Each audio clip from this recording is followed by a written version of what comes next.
gen plus eksperyens nan domen reme. Mwen vizaje mando yon konsey.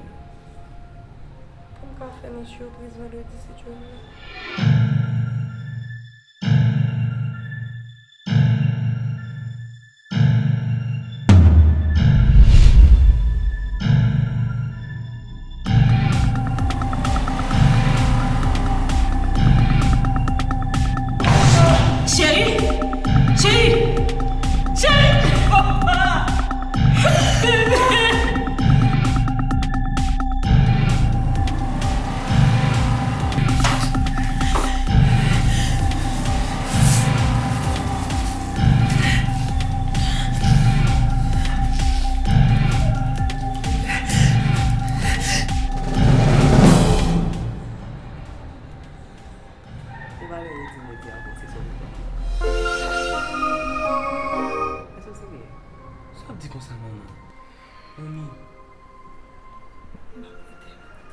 Ane male.